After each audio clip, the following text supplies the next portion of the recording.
साथियों, जैसा कि आप जानते हैं, देश में लगातार जनसंख्या बढ़ रही है। जनसंख्या के साथ साथ एजुकेशनल इंस्टीट्यूशंस की भी बढ़ने की जरूरत थी। सरकारी स्तर पर जितने educational institution, specially in higher education, professional education, जितने होने चाहिए थे वो नहीं हुए।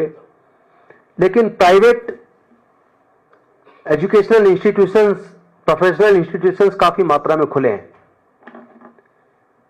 लेकिन वहां रिजर्वेशन लागू ना होने की वजह से और पैसे के अभाव की वजह से वहां एससी, एसटी, ओबीसी के बच्चे नहीं पहुंच पाए। ऐसे हालात में यूपीए 1 की सरकार में, आदरणीय मनमोहन सिंह जी की सरकार में, संविधान के अंदर एक संशोधन किया गया। आर्टिकल 15(5) जोड़ा गया और 15(5) के माध्यम से हायर एजुकेशनल इंस्टीट्यूशंस के अंदर एससी, एसटी, ओबीसी को 27%, ओबीसी को 15%, एससी को 7.5%, एसटी को रिजर्वेशन देने को का कानून बनाया गया।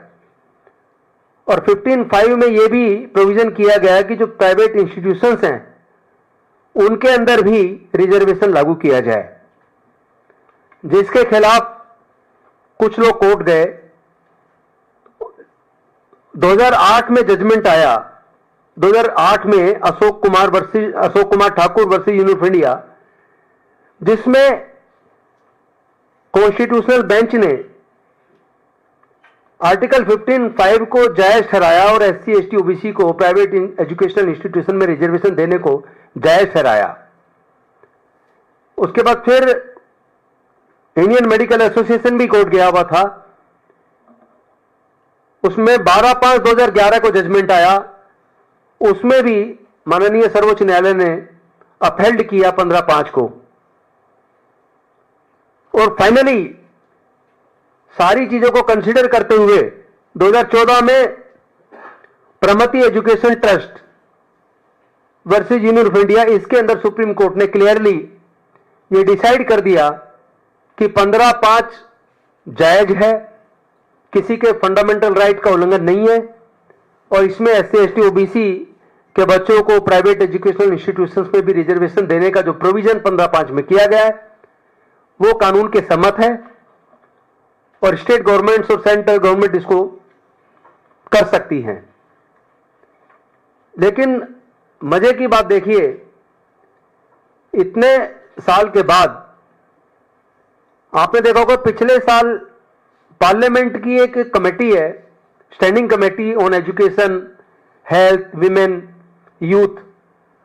उस कमेटी ने अनेकों प्रीमियर इंस्टीट्यूशंस के साथ डायलॉग किया, यूनिवर्सिटीज के वाइस चांसलर्स के साथ डायलॉग किया, हायर एजुकेशनल इंस्टीट्यूशन के साथ साथ जो अधिकारी थे हायर एजुकेशन के उनके साथ भी डायलॉग किया।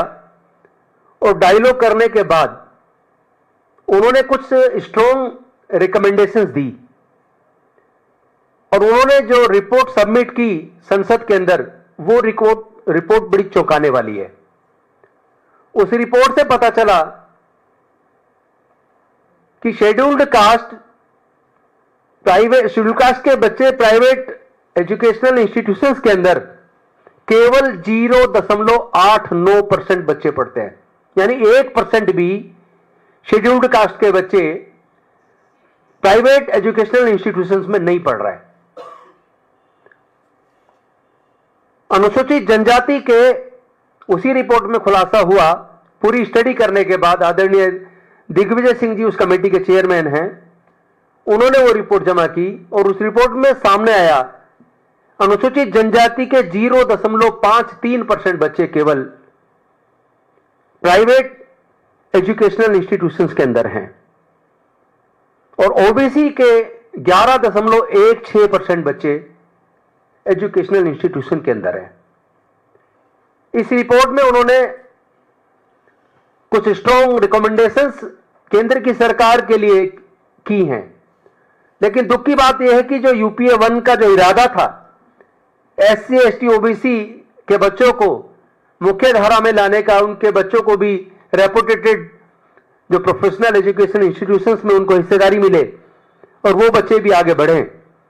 वो सपना, चूंकि वो लास्ट जजमेंट 2014 में आया और तब तक केंद्र में सरकार भारतीय जनता पार्टी की बन गई, लेकिन ये बहुत दुख की और पीड़ा की बात है कि 2014 से अब तक 11 साल हो गए, लेकिन 11 साल गुजर जाने के बावजूद भी केंद्र की सरकार ने आर्टिकल 15(5) पे उसकी रिकमेंडेशंस को लागू करने के लिए जो एक लॉ बनाना चाहिए था और इफेक्टिव इंप्लीमेंटेशन उसको कर देना चाहिए था, वो काम आज तक नहीं किया। और ये स्ट्रॉन्ग रिकमेंडेशंस स्टैंडिंग कमेटी ने अभी केंद्र सरकार को दी है कि ये उसके ऊपर लॉ बना के उसको इफेक्टिव इंप्लीमेंटेशन करे। इस बीच में कुछ डाटा आपके सामने फीस का रखना चाहता हूं, क्योंकि अगर ये जो अभी मैंने आपको बताया था तो इतना आखिर बच्चे इतने कम क्यों पहुंचे, इसके बारे में मैं थोड़ा एक ब्रीफ छोटा सा डाटा, बहुत ज्यादा लंबा नहीं बताऊंगा, छोटा सा डाटा आपको बताना चाहता हूं। यह डाटा बिट्स पिलानी का है। बिट्स पिलानी के अंदर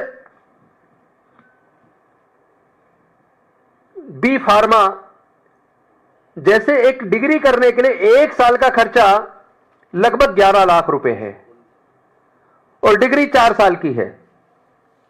इसी तरह बी फार्मा एमएससी एक डिग्री अलग से है और उसका खर्चा भी लगभग 7 लाख रुपए पर ईयर है। इसी तरह का एक डाटा मैं आपको दूसरे यूनिवर्सिटी का बताना चाहता हूं। यह data OP Jindal global university का है। इसमें साधारण बीए 2025-26 में ट्यूशन फी 6 लाख रुपया और हॉस्टल फी 3,35,000 रुपया, यानी कुल मिलाकर इस डिग्री में 1 साल का खर्चा 10 लाख के करीब है। और इसी में बीए ऑनर्स 6 साल का आर्किटेक्ट का 10 लाख के करीब 1 साल का खर्चा है और 6 साल की डिग्री है, यानी 60 लाख रुपया चाहिए। बेशक से रिजर्वेशन जब से लागू हुआ उसके बाद अनुसूचित जाति, जनजाति और पिछड़े वर्ग के लोग ब्यूरोक्रेसी में भी आए, लेकिन ब्यूरोक्रेट्स भी, अब इसका मतलब यह हुआ इस रिपोर्ट से, जो एससी के 0.89%, एसटी के 0.53%, अगर बच्चे आ पा रहे हैं प्रीमियर प्राइवेट एजुकेशनल इंस्टीट्यूशन के अंदर, इसका मतलब यह कि क्लास 1 की नौकरी में भी जो शेड्यूल कास्ट आ गए वो भी अपने बच्चों की इन प्रीमियर प्राइवेट एजुकेशनल इंस्टीट्यूशन में पढ़ाने का खर्चा नहीं उठा सकते, क्योंकि एक डिग्री का खर्चा 50 लाख, 60 लाख, 70 लाख आता है। तो इसके बारे में 2-3 चीजें बड़ी स्ट्रॉन्ग रिकमेंडेशंस कमेटी ने की है, वो रिकमेंडेशन बता के मैं अपनी बात को खत्म करूंगा और इस अपील के साथ कि केंद्र सरकार तुरंत इस पे सख्ती से इसको लागू करे, रिकमेंडेशंस को, इस पे कानून बनाकर तुरंत प्राइवेट शिक्षण संस्थानों के अंदर एससी, एसटी, ओबीसी को रिजर्वेशन दे।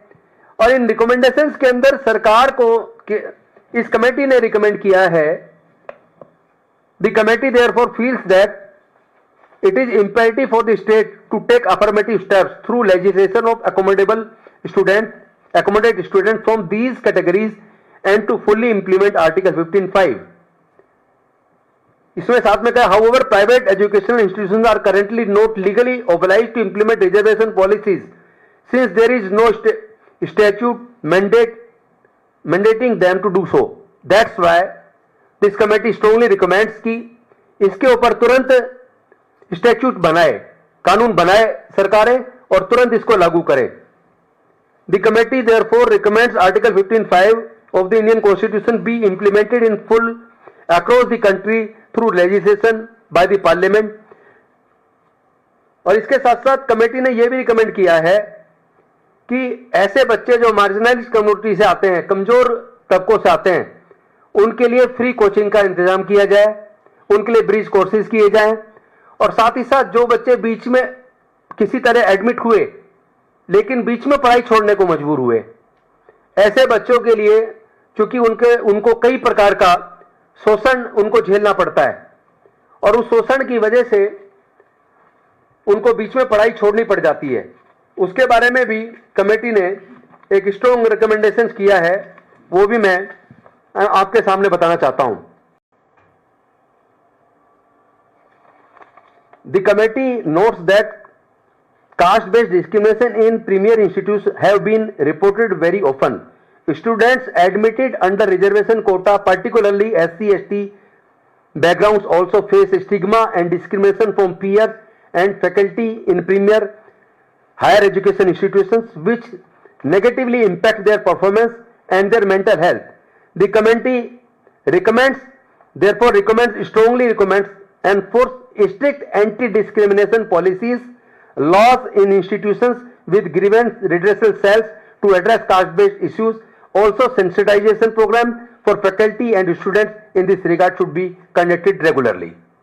तो with these recommendations, और सरकार ने साथ में ये भी कहा, केंद्र की सरकार को, कि इन कमजोर तबकों के बच्चों के लिए स्कॉलरशिप की भी व्यवस्था की जाए, ताकि पैसे के अभाव में ऐसे बच्चे पढ़ाई ना छोड़ें बल्कि पढ़ पाएं।